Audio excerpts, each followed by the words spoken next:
प्रसन्नता हो रही है। हम जानते हैं कि हरियाणा कृषि प्रधान प्रदेश है और इस कृषि प्रधान प्रदेश होने के नाते से किसान की प्रगति और हरियाणा की प्रगति इसका सीधा सीधा संबंध है। हम ये मानते हैं कि हरियाणा की कृषि को एक ठीक रास्ता दिखाने के लिए, किसानों को अपनी प्रगति के लिए आपका बहुत बड़ा योगदान है। साथियों, खेती जब प्रारंभ में शुरू हुई तो परंपरागत तौर पर हम मुख्य रूप से धान है, गेहूं है अथवा सरसों है, कपास है, गन्ना है आदि फसलें ही उगाते थे और इन फसलों से भी हमने देश भर को एक प्रकार से खाद्यान्न के नाते से आत्मनिर्भर बनाया। अब समय की आवश्यकता है कि हमको इन परंपरागत फसलों के अलावा और अधिक प्रगति करने के लिए हमारी आवश्यकताएं सब्जियों की और फलों की, इन आवश्यकताओं की पूर्ति करनी है। हरियाणा में आप लोग इस क्षेत्र में बहुत अच्छा काम कर रहे हैं। सब्जियां विशेष तौर पर हमारे वर्ष भर की, भले ही मौसम के हिसाब से सब्जियां अलग अलग होती हैं, लेकिन संयोग से 12 महीने लगातार कोई ना कोई यानी सब्जी की फसल ये उगाते हैं। मौसम के हिसाब से ही उनका उपयोग होता है। तो इन फसलों को उगाने के लिए आज आपकी प्रगति को दुनिया जानती है कि आप नई तकनीक अपना करके और अच्छी अच्छी सब्जियां, अच्छी फसलें ये उगाते हैं। उसकी बिक्री के लिए जैसा हमारी आवश्यकताएं, स्थानीय आवश्यकताओं को तुम पूरा करते ही हैं, लेकिन जहाँ बड़ी मार्केट है उसका भी हम एक प्रकार से पूर्ति करते हैं। दिल्ली और इसके आसपास एनसीआर का क्षेत्र ऐसा है जहां बहुत बड़ी खपत फलों की, सब्जियों की होती है। हम अपनी सब्जी और फल बेचने के लिए अभी तक तो आजादपुर मंडी इसके ऊपर निर्भर थे, लेकिन सौभाग्य है कि हमने हरियाणा में भी इस प्रकार की मंडियों का विस्तार करना शुरू किया है। उसमें गन्नौर में अंतर्राष्ट्रीय स्तर की फल और सब्जी मंडी ये हम बनाने जा रहे हैं।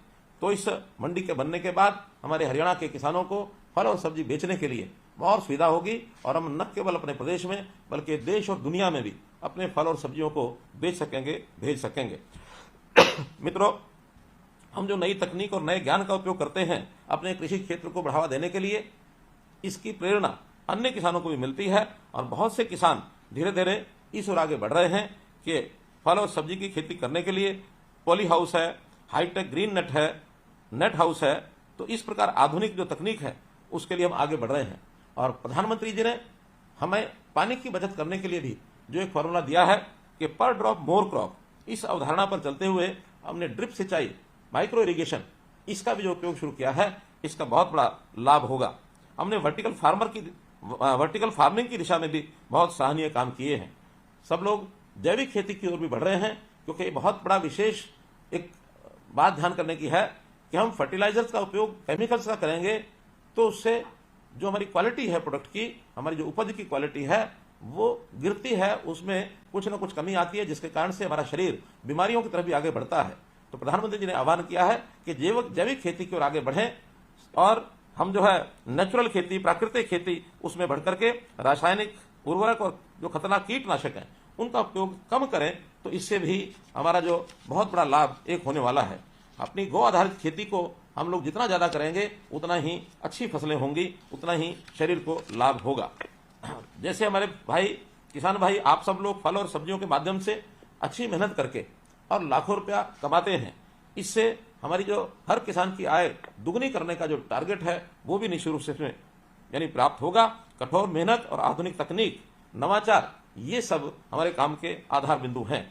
हम कई किसानों ने लीक से हट करके उपभोक्ताओं तक सीधा अपने उत्पाद पहुंचाए हैं और इसके अंदर फल और सब्जी न केवल सीधा बेचा है बल्कि वैल्यू एडिशन करके भी हमने कुछ उद्योग स्थापित करके और इन कामों को भी आगे किया है। इससे भी हमारी आमदन बढ़ी है।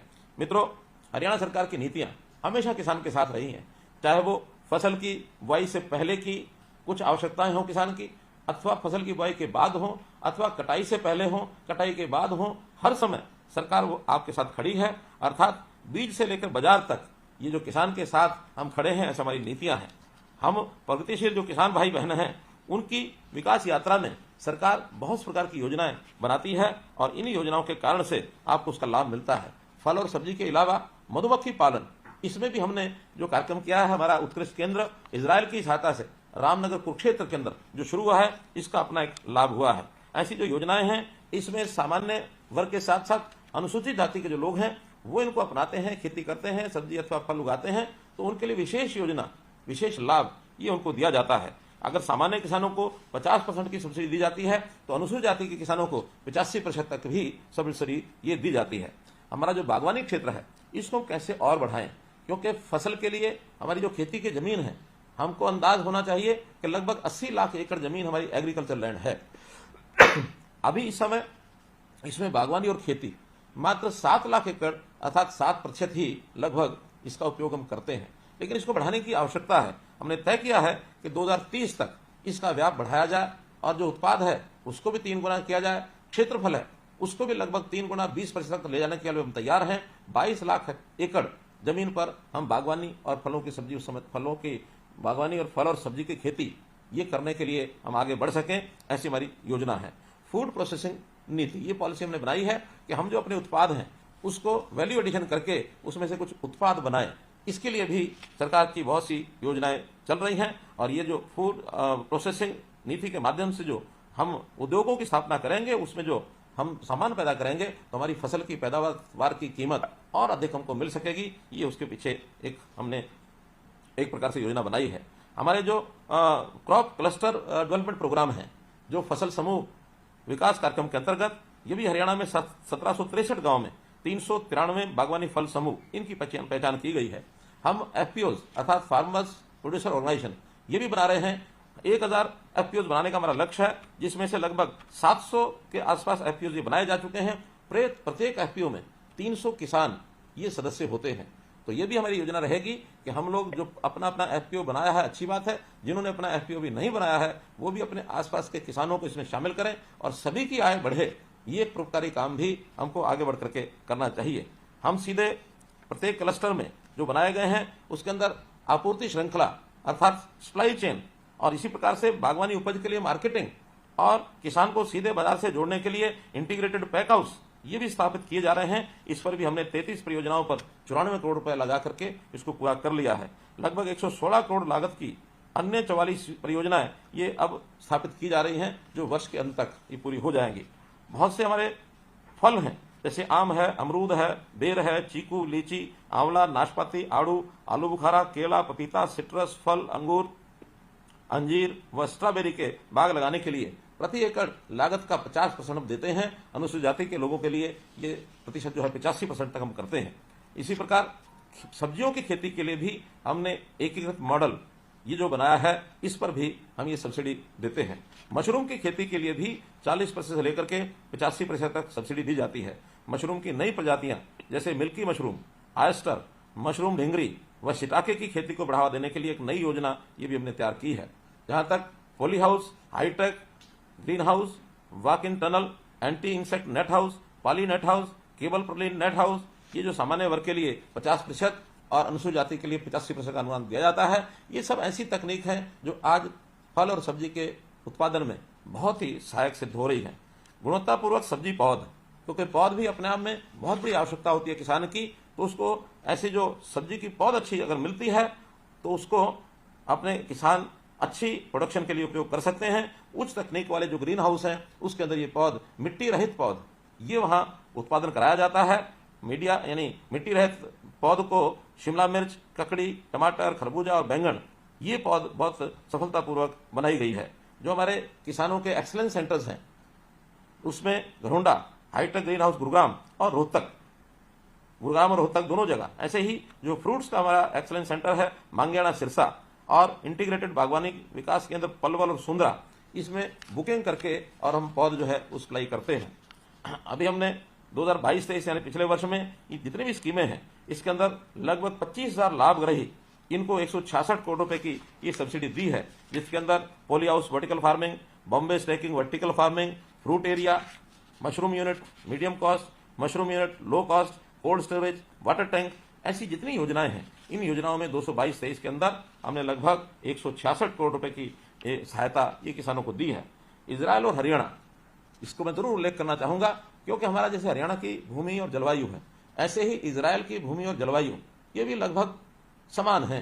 तो समान एक प्रकार से सब पैरामीटर्स होने के नाते से हमको ऐसे देश के साथ जो इन चीजों में बहुत प्रगति कर चुका है उसके साथ ही हमें कोई अपने समझौते करके उनके तकनीक का उपयोग करना होगा। तो हमने इजराइल की सहायता से बहुत से ऐसे कार्यक्रम चलाए हैं जिसका हमको लाभ हो रहा है, चाहे वो फलों में, सब्जियों में, फूलों की खेती, मधुमक्खी पालन, ये सब इजराइल की टेक्नोलॉजी से हम आगे बढ़ा रहे हैं।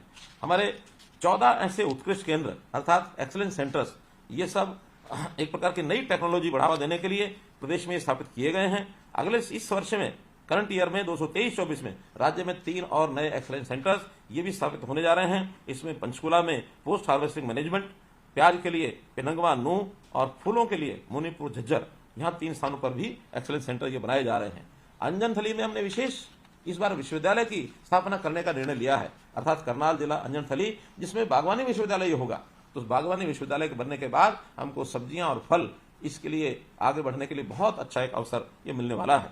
इसी प्रकार जो केंद्र हमारा शहद यानी प्रोसेसिंग का है रामनगर में, वहां ग्रेडिंग, पैकिंग, ब्रांडिंग ये सुविधा सब उपलब्ध है। अर्थात हम शहद की गुणवत्ता की जांच के लिए जो प्रयोगशाला बनाई गई है उसका उपयोग कर सकते हैं और इसके लिए मधुमक्खी पालक अपना शहद और शहद के उत्पादों को अपनी इच्छा अनुसार देश विदेश में भेजने के लिए भी उनको एक अवसर मिलेगा। हम साथ साथ इस केंद्र पर शहद की मूल्य वृद्धि के लिए शहद से बने हुए उत्पाद जैसे शहद मिल्क, शहद आइसक्रीम, शहद बिस्कुट व शहद की टॉफियां, इसको बनाने के लिए भी प्रशिक्षण देने का एक केंद्र हमने बनाया है, ताकि वो प्रशिक्षण लेकर के और हमारे नौजवान स्टार्टअप्स के माध्यम से हम मार्केटिंग के लिए ऐसी सब चीजों को उपलब्ध करा सकें और वो अपना रोजगार प्राप्त कर सकें। मित्रों, मैं अनुरोध करता हूं कि मधुमक्खी पालन समूह इसका हम गठन करें और ये समूह विशेषतौर पर शहद और उनके उत्पादों को विदेश में ये निर्यात कर पाएंगे।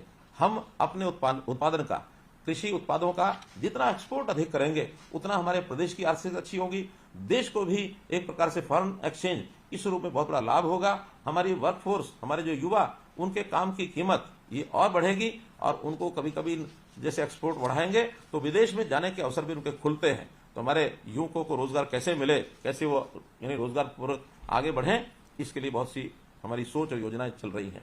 ऐसे ही एक विषय होता है, चाहे वो फल की खेती हो, फूलों की खेती हो, सब्जी की खेती हो अथवा परंपरागत खेती हो, इसमें रिस्क बहुत बड़ा। कई बार तो हमारी खेती खुले आसमान के नीचे होती है, कभी सूखा पड़ता है, कभी अधिक बारिश होती है, कभी ओलावृष्टि होती है, कभी सर्दी ज्यादा पड़ती है। तो इन चीजों से बहुत बड़ा एक प्रकार से नुकसान फल और सब्जियों का ज्यादा होता है। तो ऐसे फल और सब्जियों के नुकसान की इसकी भरपाई करने के लिए विशेष योजना भावांतर भरपाई हमने चलाई है। तो इस भावांतर भरपाई योजना में भी ऐसे फल और सब्जी के जो हमारे किसान भाई हैं, इनको हम सहायता दे रहे हैं। अभी तक 9,485 किसान, 9,500 किसान लगभग, जिनको 23 करोड़ रुपए हम दे चुके हैं। ऐसी 21 बागवानी फसलों को उनका जो एक संरक्षित मूल्य है उसके हिसाब से इनको योजना की एक प्रकार से घाटे की भरपाई ये की जाती है। जहां तक एफपीओज का विषय है, जैसा मैंने बताया कि जिन किसानों ने एफपीओज अभी नहीं बनाए हैं वो एफपीओज बना करके उस एफपीओ की गुणवत्ता का भी ध्यान रखें, क्योंकि जिन किसानों को हमने उसमें जोड़ा है उन किसानों को भी लाभ बराबर हो रहा है कि नहीं हो रहा है, ये चिंता हमको जो आगे लगने वाले प्रगतिशील किसान हैं इनको करनी होगी। केवल नामचारे से किसानों को जोड़ा और उनको लाभ न दिया तो ये हमारी ओर से किया गया एक बहुत बड़ा दोष होगा। इसके प्रति भी एक प्रकार से मैं आगाह करना चाहता हूं, सजग रखने के लिए आपको इस बात को मैं कह रहा हूं। एक नई योजना मैंने हरियाणा में जो बनाई है कि बागवानी की बीमा योजना, मुख्यमंत्री बागवानी बीमा योजना, ये भी हमने शुरू की है और शायद हरियाणा जो है देश का पहला राज्य है जिसने इस प्रकार की योजना चलाई है। इसमें वो सभी 21 फसलें जो भावांतर भरपाई योजना में हैं उन सबको इसमें जोड़ा है और इसमें राशि भी, हमको जो नुकसान होता है उसकी राशि भी बहुत अच्छी मिलती है। यानी सामान्य थोड़ा सा प्रीमियम देने के बाद सब्जियों के लिए 40,000 रुपये प्रति एकड़, सब्जी और फलों के लिए, और मसालों के लिए 30,000 रुपये प्रति एकड़ ये बीमा कराया जाता है। तो हम नुकसान के रिस्क को कवर करने के लिए बागवानी बीमा योजना ये जरूर इसमें शामिल हों, ताकि किसी प्रकार की कोई मौसमी अथवा अन्य प्रकार के कोई नुकसान की स्थिति बनती है तो भरपाई इसकी हो सके। मित्रों, जल संरक्षण ये भी बड़ा बहुत महत्वपूर्ण विषय है, क्योंकि चाहे परंपरागत खेती हो, फल हो अथवा सब्जी हो, सिंचाई के लिए जल की मात्रा खूब प्रयोग होती है। लेकिन हरियाणा चूंकि इस प्रकार का एक प्रदेश है जिसमें पानी के स्रोत अपने बहुत कम हैं, तो हमने जल प्रबंधन के नाते से विशेष प्रकार की जो अपनी टीमें बनाई हैं, जल को संरक्षित करना, जल का उपयोग कम से कम करना और ट्रीटेड वाटर जो है, जिस पानी का हम संशोधन करते हैं, उसका पुनरुपयोग करना, रीयूज करना, इन सब बातों को ध्यान रखेंगे तो प्रदेश के हर किसान को जितनी उसकी आवश्यकता सिंचाई के पानी के लिए है उसको हम दे पाएंगे। इन सब कामों के माध्यम से मैं ये निश्चित रूप से कह सकता हूं कि प्रदेश का कोई क्षेत्र ऐसा नहीं है जहां न्यूनतम आवश्यकता पानी की उनकी पूरी न होती हो। दक्षिण हरियाणा में भी हमने वहां के तालाबों को बरसात के दिनों में भरवाते हैं। कुछ क्षेत्र तो ऐसे हैं आज जमीन के पानी का लेवल 10-10 मीटर तक ऊपर आ गया है। माइक्रो इरिगेशन का भी हम बहुत बड़ा प्रोजेक्ट लेकर के आ रहे हैं। हमारे जितने इरिगेशन के चैनल्स हैं उनको भी हम ठीक करवा रहे हैं, उनकी भी मरम्मत कराई जा रही है, नए चैनल भी बनाए जा रहे हैं। तो इस जल शक्ति अभियान के अंतर्गत जो हमारा जल बचाने का एक कार्यक्रम है बहुत तेजी से चल रहा है, उसमें मैं आप सबसे भी निवेदन करता हूं कि हम बागवानी फसलों के लिए माइक्रो इरिगेशन की प्रणाली ये जरूर अपनाएं। कहीं भी खुला पानी हम इसमें न डालें और इसमें तालाब बनाने की प्रणाली भी हमने शुरू की है। इसके अंदर भी अनुदान की जो सीमा है उसको हमने 75,000 रुपए से बढ़ा दिया है और ये तो लाखों रुपए तक भी मिलता है साइज के हिसाब से। इसलिए हम लोग निश्चित पानी का बचाव करने के लिए आगे बढ़ें। कम पानी से अधिकतम सिंचाई के लिए भूमिगत जो पाइपलाइन स्कीम है इसके अंतर्गत भी हमको आना चाहिए। अभी तक हमने प्रति एकड़ 10,000 रुपए, अधिकतम 60,000 रुपए तक 52,000 किसानों को 233 करोड़ रुपया इसमें दिया है। तो हम निश्चित रूप से इसको अपनाएंगे, आगे बढ़ेंगे। हम प्रगतिशील किसान इनके सम्मान की भी योजना हम रखते हैं। प्रगतिशील किसान और नए किसानों को ट्रेंड करें, इसकी भी हम योजना बनाते हैं। हमने 2 तरह की योजना ऐसी बनाई है कि जो प्रगतिशील किसान अपना काम अच्छा करते हैं, दूसरे लोगों को ट्रेंड करते हैं, उसके नाते से उनकी 3 श्रेणियां बना करके और हमने उनके नाम रखे हैं। प्रथम स्थान पाने वाले प्रगतिशील किसान को 5 लाख रुपए, द्वितीय पुरस्कार 2 किसानों को जो मिलेगा वो 3-3 लाख रुपए और तृतीय पुरस्कार 5 किसानों को 1-1 लाख रुपए नगद पुरस्कार दिए जाएंगे। अभी तक इसके लिए 287 प्रगतिशील किसानों का हमने चयन किया है। हम भी इस श्रेणी में आए ताकि दूसरों किसानों को भी अपने जैसा बनाएं और अपनी खेती प्रगतिशील किसान के नाते से अपेक्षा अनुरूप हमारी उत्पादकता बढ़े, हमारे पानी का उपयोग कम हो और हम उसका एक उद्योग लगा करके प्रोसेसिंग के नाते से भी उसका उपयोग कर सकें। तो ऐसे सभी पैरामीटर्स को ध्यान करके मैं एक अच्छा प्रगतिशील किसान बन सकता हूं, मैं अग्रणी प्रगतिशील किसान बन सकता हूं, ये मन में भाव लेकर के हमको आगे बढ़ना चाहिए। हम अपने जैसे अपने आसपास के 10 किसानों को और ट्रेंड करें, 10 को करें, 5 को करें, 8 को करें, जो भी हमारी क्षमता है उस हिसाब से हम करें। अभी मैं समझता हूं कि हमारे प्रगतिशील किसानों की संख्या लगभग 1,000 के आसपास ही हो सकती है, लेकिन अगर हम और 10-10 किसानों को अपने जैसा किसान बनाने के लिए 1 साल में 2 साल में प्रेरणा देकर के आगे बढ़ाएंगे तो निश्चित रूप से यह संख्या हमारी लाखों तक पहुंच सकती है।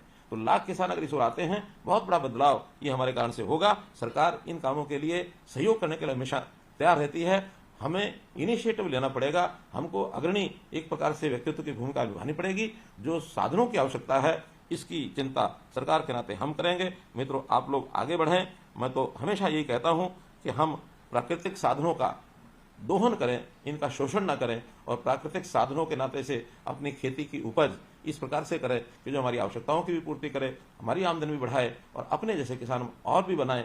इतनी बात कह करके मैं आपसे विदा लेता हूं। आपका बहुत बहुत धन्यवाद।